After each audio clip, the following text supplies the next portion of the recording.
Yes, Baylor lost to BYU on Saturday, but if these two teams were to play again on a neutral site, do the Bears win?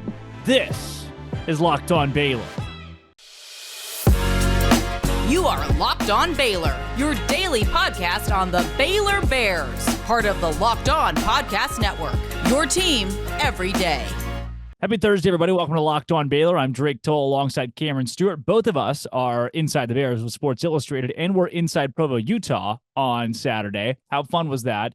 The whole being there part, not the losing part, was neat. Thank you for making Locked On Baylor your first listen every single day. This week's been record-breaking for Locked On Baylor, so thank you to all of our BYU fans and Baylor fans alike who have combined to make this such a great week. Cam, we have broken down so many things over the course of the week from the game. You and I haven't, but I have with other guests. I kind of have, though. For legal purposes, it's in my contract to bring you on once a week. Yeah. So here we are, obligatory. Keep the people coming. The game on Saturday, the one thought that I've had pretty much impending since is neutral site. Baylor doesn't lose that football game, and it may piss off some BYU fans. It may make some Baylor fans mad because it's the what if game, but I don't even know if there's a what if. It just feels pretty standard. Baylor wins that game on a neutral site if these two teams were to play again. Yeah, and I mean, I'm hoping we're not going to sound like we're bitching about it. They lost fair and square, but yeah, I agree with you. I think they do win that game in a neutral site. I was thinking about this, and I originally was going to say no, that they wouldn't, because what was the thing that you think really killed Baylor in this game, Drake? Quarterback play. Okay, because I knew you were going to say that. What was the thing that Dave said in the post-game presser? Mistakes, penalties, right? 4 false starts. Yeah. That had something to do with the crowd, do you think? Yes. But save that last play. The penalties that really killed him were penalties that were going to happen anyway. The targeting gets an ejection. Crowd had nothing to do with that. The holding, which is the play of the game, really, in overtime, where Benjamin Sims. Yeah, where Squirrel almost scores, and they're certainly going to score on the next play. Instead of go from a 3rd and 3 to a 3rd and 13 and miss the field goal. That's gonna happen wherever you play that game. And so I'm like, well, maybe they don't. And then I just kind of broke it down simply to, well, we can all agree that was a fantastic atmosphere and it was tough to play in, and Baylor still almost won. and back to your point, which I so poorly set you up for, of what was the biggest problem for Baylor, it was the quarterback play. And I think he does learn from this and knows what it's like to really play in a hostile environment now. But clearly he was affected by it. And his head coach has said so now twice, basically, that Shapen was definitely a victim of the moment and of the crowd and of the atmosphere. And you could see it early, him trying to do a little bit too much. You talked about that last throw a few days ago. We talked about that on the plane after. That thing went through the uprights. Yeah. That you said the screen grab, and I was like, that thing was nowhere close. He didn't give anybody a chance. And Dave talked about it on Monday. They basically abandoned trying to pass when the game was in doubt in the fourth quarter there. They were he literally said, we didn't trust the throwing game. Yeah. And so they ran it 52 times. And you know who throws the football? No, the guy. Blake Shapen does that. Yeah. Most teams it's just the quarterback. Although BYU game-winning touchdown is what it. I mean, game-saving touchdown, I guess you would say. It gives them the lead in the fourth quarter. They don't win without it. Yeah. Is a double pass there. Without it, they probably miss a field goal. That happened a few times on Saturday. Probably, for both teams. So all that to say, that was basically all my talking points for the whole show, that Baylor would win that game even or in a neutral site. Do you like the artwork I have going now, Drake? Yeah, I do. Very fancy setup. Very classy. You've contracted. I like that. It's almost I genuinely think the sound is better in here. It is. Everything about where you are, it looks kind of like a hotel room, judging by the curtains, but the rest of it looks like my grandma's house, and I love my grandma and her house as well. So it brings me home. My home studio is the worst acoustic room ever put into existence. For sure. No, for sure. And I don't really have anywhere else to do it. Mine is I'm kind of backed in the corner, with the man cave behind me. Neither here nor Which is there. good. It's great. It aesthetically works. pleasing. There's a window there. Baylor wins this game on a neutral site, in my opinion, because, and I don't want to take anything away from BYU fans. Those who have made it this far into the show, they're like, no, Baylor loses at a neutral site. I could see why you make that case, and I probably wouldn't press you too hard on it. But there's a noticeable difference to me on Saturday in the speed of these two teams. I thought Baylor was the faster team. Say the whole thing. Say the whole thing. What? Bigger, faster, and stronger? Buzzwords. Yes. I say those. Yes. I say those every now and then. Everyone else on Twitter is like, they got that dog in them. Drake Toll is bigger, faster, stronger. I've heard you say that those three words in that order. I can't even, 300 times? Yeah, probably so. Let's put it to the last month, because you said it about the Melissa Cardinals a bunch playing China Spring. Yes, I did. Yeah.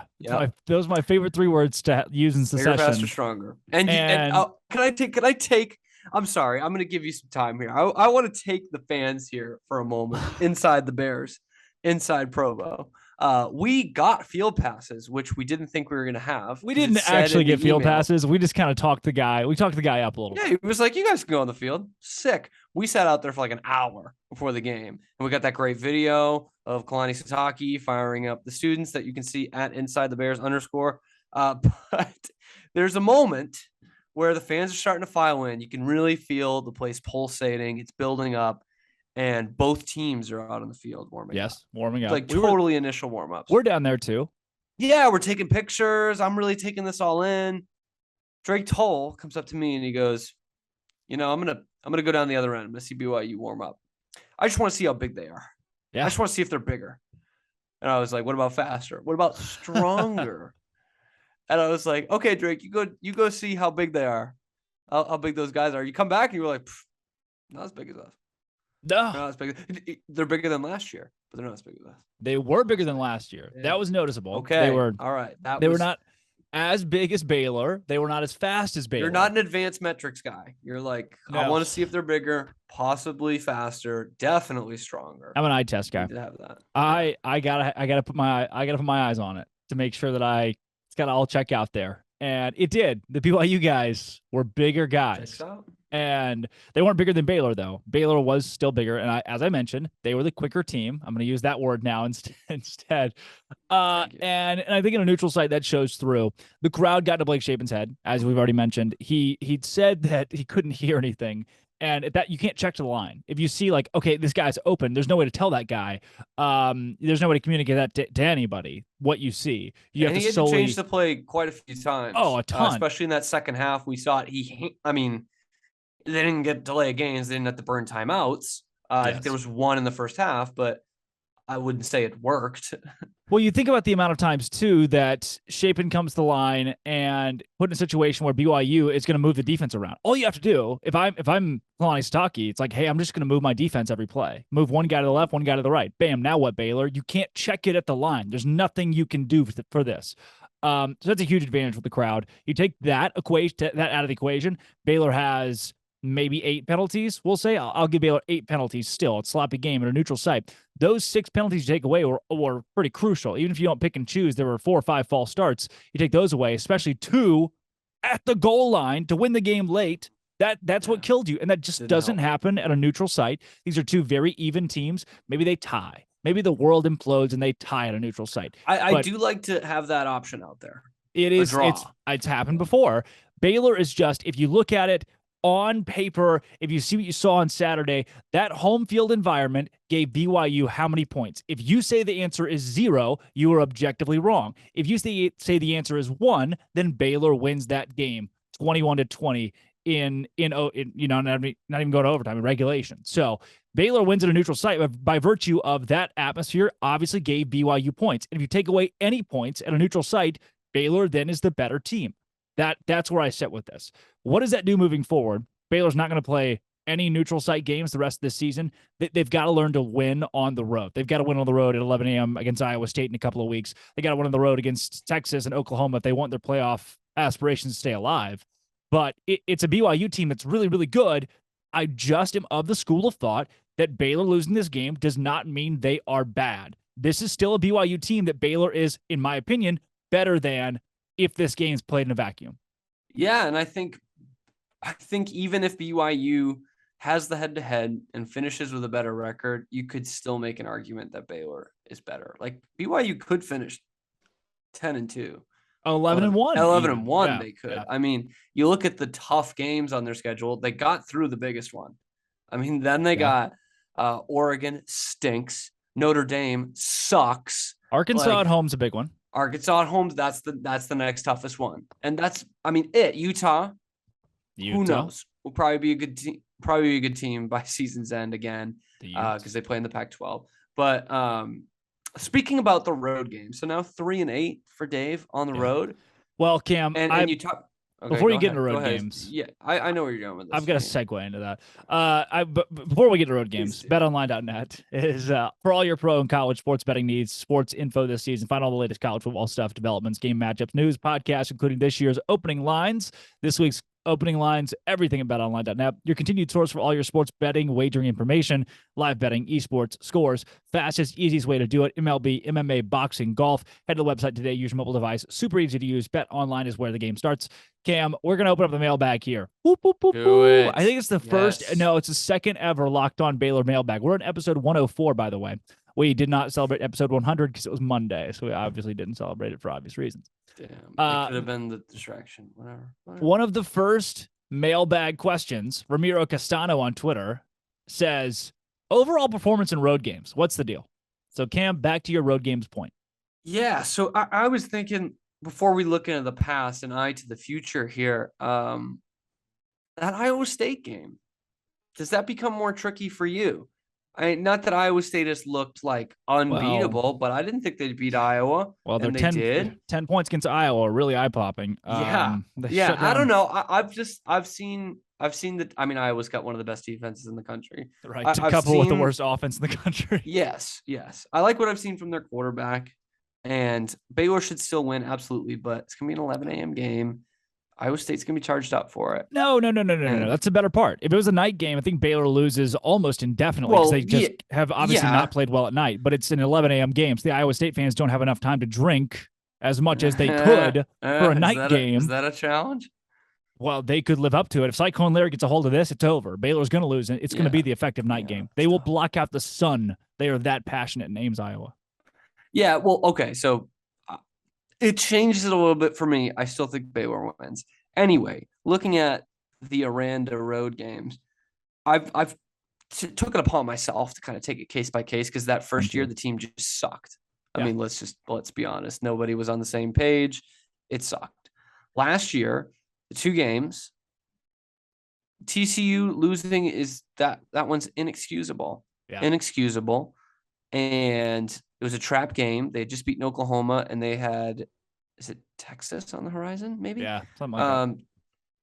Or a big game on the horizon. Anyway, so that was inexcusable. You cannot, you can't make me get a good reason for them losing that one. At Oklahoma State, we saw they're basically evenly matched teams. It was an evenly matched game, and who was the better team in a neutral site? Right. Oklahoma State had a bit of the home field advantage there, and Jaylen Warren in that game. But the way I kind of saw it was like they didn't have great game plans anytime, even in the wins. And you're excluding Kansas from that because Kansas used to be a basketball school, Drake. They used to not be good at football. Now I don't know if you remember that. Undefeated. Yeah. And they kind of gutted one out at Kansas State. But TCU, they weren't ready for the quarterback. Scrambled over them all day. They didn't make any adjustments in that game. And Oklahoma State, they clearly did not have the offensive game plan to be ready like they did the second time because it was the same defense they were playing. And that Dave talked about this weekend being one of those games where you're throwing whatever in your hand. That Oklahoma State first game last year where they just couldn't move the ball for half the game was so infuriating. And it felt like a little bit like this game this weekend in terms of we just didn't know what the game plan was. So all that to say, yeah, I am a little worried about them going on the road because I've seen this team's heart, but when another team's charged up against them and you don't have a good game plan, you can have heart too, but they're going to match that for you. And it's going to come down to talent. And I don't think Baylor has a ton of talent in the skill positions yet.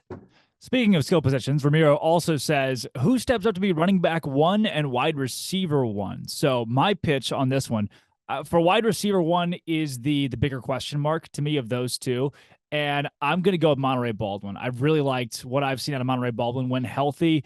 Are they asking, though, because he's questionable this week? Yeah, right. Was that more of the question? This is just in general, the rest of the way, when it all shakes out. My wide receiver 1 is Monterey Baldwin. The guy has shown more athleticism than most on the roster at that position, and his speed is impeccable. He's a big play guy with a high ceiling. So Monterey Baldwin's my guy, steps in that position when he's healthy. Running back 1, when he's healthy, is still Tay McWilliams, in my opinion. I liked what we saw from him early in the game before he went out. Tay McWilliams is that guy. Quaylon Jones really stepped up, had a much better game than I thought he would. I could say the same for Squirrel Williams. I don't know if I was expecting that from Squirrel. I still believe that Tay McWilliams is my running back 1. Cam, here's one that you love. Ramiro also says lack of turnovers and playmaking on defense. What's going on there? How many times did I say that? Take you guys back to Provo, Utah. Here's my tangent. Cam and I are in the press box overlooking these beautiful mountains, and every BYU possession, he looks over and goes, you know what Baylor defense hasn't done all year yet? Be a great time for. Yeah. Sure enough. Even in overtime, no interceptions. No picks this year. 1 forced turnover in the first quarter of game 1 against an FCS team, a bad FCS team. Yeah. And you can say, and I will agree, if Al Walcott has 2 gloves instead of a club, that is an interception for sure. But I mean, where are the playmakers in the secondary? That's what I'm wondering. That was such a huge advantage for Baylor last year. They had a great suffocating defense, and I thought the defense played great this past Saturday. But when you can't force a turnover and all of a sudden they get a couple of penalties or some rhythms on third down, or they try a trick play, God forbid, all of a sudden that's where you get beat. And last year's Baylor team probably doesn't give up 26 which is not this huge total. You can still win a game giving up 26, but they're probably not giving up 26 because they're forcing some turnovers. And I know there's some young guys back there, but I mean, you can be young and make plays. And I'm just wondering, because I don't know anything about these corners. It's not like we get the exposure of playmaking ability that we do with a wide receiver where they have a chance on every ball at them. Yeah. So I don't know. And if they can't force turnovers, I think that might cost them a game or two, really. Well, it broke a 23-game streak. 23-game turnover streak under Dave Aranda. They had Jackers and robbers back there. Which is unbelievable. And now the defense obviously has struggled to come up with turnovers, just 1 in 2 games and no interceptions as well against 2 quarterbacks. Poffenbarger, they didn't pick up Poffenbarger once or any of the backups from Albany. Jaron Hall is really good at football, though. The one pass that he truly missed really badly on was, like you mentioned, the one to Al Walcott, where if a club's not in his hand. Also, he got a defensive holding, right, with a club on his hand, or at one point in the game. Pretty awesome.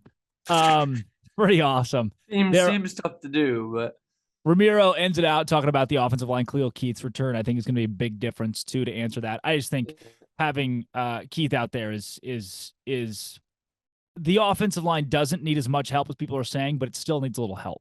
And that's going to be a good addition, re-addition. Scotty B says, which order do you want to see improve out of the following? So rank them 1, 2, and 3. Penalties, passing offense, and pass defense. Cam, I'm going to go with the number 3 thing that I think out of this list I put at the bottom right now is pass defense to me of the other 2. I thought the pass defense was not as horrible, again, as most people are making it out to be. A big point in that is that it was BYU's really 2-minute drill that ate Baylor up. Outside of that, they didn't throw the ball very well at all. Jaron Hall made some great passes, but most of them were quick 2-minute drill. Your secondary, your defense as a whole has to be more prepared for that. The number 2, I'm going to go with penalties. And the reason I'm going penalties at 2 is passing offense at 1. And passing offense, if it's just a little bit better on Saturday, Baylor wins despite the penalties. Even with all the penalties. Right. Yeah. So that's why it's at 2. And passing offense, when a coach is saying in a press conference, yeah, we didn't have confidence to throw the ball. There's only one other thing you can do. There's only one other way to generate offense. Yeah. You have two options, and when one of them is nullified entirely, that is not a good thing. It's a very, very, very bad thing. And the worst part about that is who also knew that? The BYU Cougars knew these guys can't pass tonight. Yeah. So yes, that is really damning. And I know Dave is a very open and honest guy. But to hear that basically twice, but definitely on Monday, we heard that kind of in some detail, and basically him saying later in a different question saying, yeah, we were really trying to run the ball so that the passes were easier for Blake. Yeah. It was like, man, I don't know that they have a huge quarterback problem here, but it's not what you want to hear. It's not confidence inducing. And so, yeah, I think penalty is going to be the easiest one to clean up. Hopefully. Yeah. I don't think it's going to be like one of those 2016, 2017 teams or 2020 where they just kind of gave up and didn't really care and played totally undisciplined. I think that'll turn around. But pass defense, in 2 games, we have seen so much hit or miss from the secondary. Yeah. And I will say, I kind of, I don't want to say tore them apart, but definitely criticized them in my column post game. And it was like every time they threw down the field, it was, these guys, it felt like they couldn't cover. They had to grab jerseys. They had to tackle before the guys even got the ball. But then again, there were some coverage sacks in there. And for some reason, BYU, like you have mentioned, didn't really take the top off, really. They did on that 2-minute drill and that one play that looked like it was going to set them up for the game-winning field goal at the end of regulation. So I was like, maybe I just missed it and wasn't looking at it as hard. But it is an inexperienced group back there. So I would say I'd like that to get corrected the most. Wow.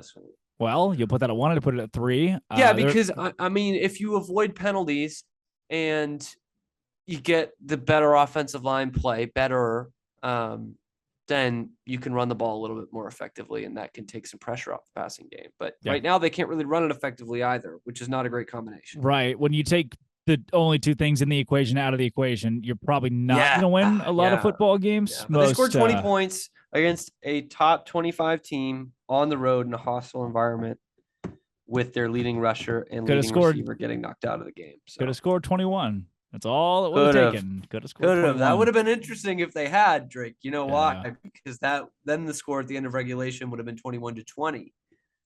And they'd be 2-0. Won the game. Number 6 in the country. Oh, the winners. A couple more to finish out with here, Cam. John Wheeler says, would we have won this game with Gary Bohannon at quarterback? Would we have won it with drones at quarterback? Here's where I'm going to start. I'm going to say something crazy. I'm going to say it. We would have lost with drones at quarterback. He's young, too. He would have had the deer in headlights. Baylor would win the game with Gary Bohannon at quarterback. Here's why. Blake Shapen, how many passes did he make Saturday? You're like, wow, impeccable throw. His arm was just not quite there on Saturday. Gary Bohannon doesn't have a great arm. So that's pretty much, those guys are par with each other. Shapen was one-dimensional. He ran the ball 4 times. Those were the 4 sacks that he logged. Mm-hmm. Gary Bohannon would have run the ball. They would have had to have respected Gary Bohannon's ability to run the football. They did not respect Blake Shapen's. Therefore, Bohannon probably wins that game because BYU's secondary has to worry about Bohannon getting in space. They didn't have to worry about that with Shapen. Gary Bohannon may not be the answer the rest of the season, but he at least wins that game on Saturday, yes. I say no. I say Gary doesn't win. Kyron Drones doesn't win. I'm going to give the same reason. He's a freshman. He didn't play. But I think there's this a bit of revisionist history in terms of the running quarterback, Gary Bohannon. He was a fantastic runner, great athlete, so tough to bring down.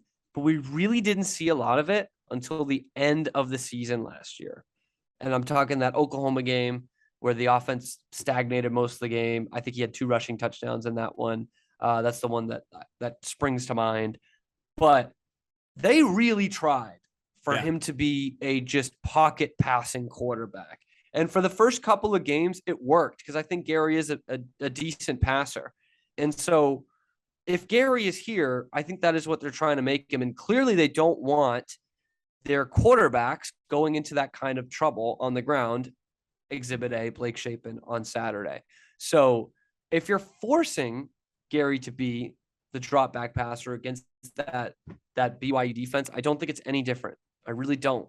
And we would have been even more frustrated knowing his running ability to be like, what the heck? Why aren't they dialing something up for him to run? Yeah. And maybe they do, but I'm just saying for most of the season last year, at least half of it, they really tried for him to be just a pocket passer, a drop back passer who can go on the run every once in a while, keep the defense on their toes and make them respect that. So I'm going to say no. I'm going to say they still don't win in that atmosphere. Yeah. Which, by the way, we bring up that Oklahoma State game and how similar it was, that first Oklahoma State game, and how Baylor didn't handle the atmosphere very well. Garrett Bohannon was the quarterback, and he didn't run a ton in that game. That's they true. Didn't want him to. I think it's pretty similar. All right. So Cam's going with no. Drake's going with yes. Finish out with this super briefly. I know we got to go. What happened to the offensive line? Cam, I don't think that much did. I could have been a lot less impressed. Another area where I think people are blowing this out of proportion a little bit.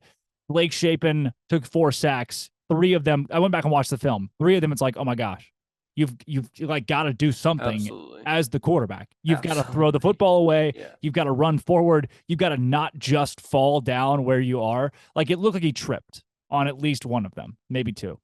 I just don't think, I'm not as concerned with the O-line as so many fans are. Yeah, that kind of surprised me Sunday morning. And I look at the rushing numbers, and maybe some of them are just looking on paper at those rushing numbers. But to be honest, you don't have the talent in the backs that you had last year. Yeah. Can that change? Absolutely. I think the running game is going to get better. But like, I don't think this was a game that Baylor totally lost in the trenches, especially on the defensive line. But I'm with you. I just don't think they were all that bad. And yeah, the rushing numbers are going to need to get better for them to win more games, but I don't think it's totally on the offensive line so far. I do not either. And I think those guys are going to be fine. I really do. I think the O-line, D-line too. I like the D-line. The pocket never really broke completely apart, but plenty of times where Jaron Hall was under some pressure, where he could at least feel Siaki E, the breathing on him. Cam, thanks for coming on today, I guess. You're so welcome, Drake. Go follow him at Real Cam Stewart on Twitter. That guy's got like 400 followers now. Insanity. That is crazy. It's definitely more than my burner account. Don't check my burner account. Yeah, it's a fun burner account. Into old actually. episodes. Find it if you all find it. Yeah, it is on there. I'm Drake Toll. That's Cameron Stewart. Thanks for listening today. Come back tomorrow. Scotty Swingler, Big Skin Preacher, joins the show to give his sermon about Baylor and Texas State. Maybe the Bears win again this weekend. I hope so. Let's not be a Notre Dame. This has been, always will be, Locked on Baylor.